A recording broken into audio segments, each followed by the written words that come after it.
Jerman, salah satu negara yang sejak awal pandemi tergolong mampu mengendalikan penularan, kini dibuat kalang kabut oleh COVID-19. Selama 4 pekan terakhir, lebih dari 900.000 kasus COVID-19 ditemukan di seluruh Jerman. Gelombang keempat COVID-19 membuat negara ini menerapkan darurat nasional dan mempertimbangkan lockdown. Saat ini, persentase vaksinasi komplit di Jerman sudah mencapai 67%. Dari fakta bahwa di negara-negara lain yang memiliki tingkat vaksinasi yang jauh lebih tinggi dari Indonesia itu mengalami lonjakan kasus yang luar biasa. Yang mereka sudah memasuki gelombang kelima di Jerman. Sekarang situasinya juga semakin mengkhawatirkan sehingga mereka harus melakukan lockdown lagi dan beberapa negara di Asia. Nah, Indonesia dengan tingkat vaksinasi komplit baru 42%, selayaknya waspada. Penularan yang terkendali selama beberapa bulan terakhir tidak boleh membuat jumawa. Buruknya kondisi gelombang kedua Juli lalu membuat pemerintah memutuskan bersikap hati-hati dengan menerapkan PPKM level 3 untuk membatasi kegiatan masyarakat selama libur Natal dan Tahun Baru. Ya, terutama upaya kita untuk mempertahankan capaian penanganan COVID-19 selama ini yang bisa dikatakan sudah sangat landai. Ini harus kita pertahankan. Kemudian yang kedua juga mengantisipasi kemungkinan terjadinya gelombang ketiga, mengingat di mancanegara, terutama wilayah Eropa dan beberapa negara tetangga kita juga sedang memasuki gelombang ketiga. Dan inilah yang harus kita antisipasi betul. Penerapan kebijakan preventif tentu mesti diapresiasi. Indonesia sudah punya terlalu banyak pengalaman buruk selama 2 tahun ini untuk belajar dan tidak mengulang keteledoran. Masyarakat wajib taat protokol kesehatan, sementara pemerintah wajib berkomitmen memaksimalkan 3T, yakni testing, tracing, dan treatment.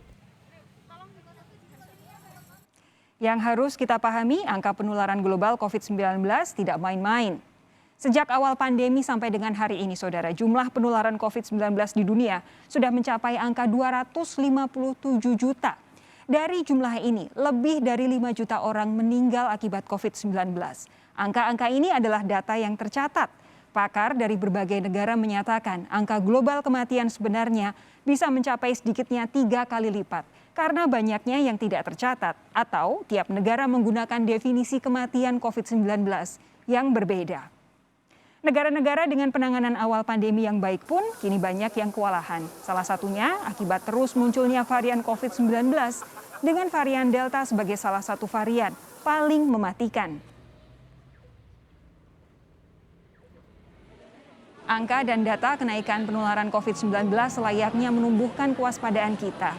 Angka dan data tidak seyogyanya dipandang sebagai alat untuk menakut-nakuti, tetapi justru sebagai cerminan potensi risiko apa yang bisa muncul andai Indonesia tidak berhati-hati. Apalagi saat ini penularan COVID-19 di Indonesia relatif terkendali, membuat masyarakat dan pemerintah banyak yang lengah. Aktivitas sudah nyaris normal, mobilitas sudah sangat tinggi dan pelancong dari banyak negara sudah bisa keluar masuk Indonesia. Umumnya dari setiap gelombang yang terjadi itu Indonesia selalu belakangan mengalami dampaknya, dan umumnya kalau misalnya dan dibandingkan Eropa ada selisih 3-4 bulan dari sejak kejadian gelombang itu terjadi di Eropa. Nah, kewajiban kita semua untuk melihat data secara komprehensif ya di dunia, adanya pelonggaran yang tidak terukur dan pengabaian dari banyak pihak, bukan hanya masyarakat saja. Dalam apa? Dalam 5M, termasuk 3T-nya juga tidak dilakukan dengan optimal. Nah, inilah yang menjadi penyebab sebagai pembelajaran untuk Indonesia, penyebab di Eropa.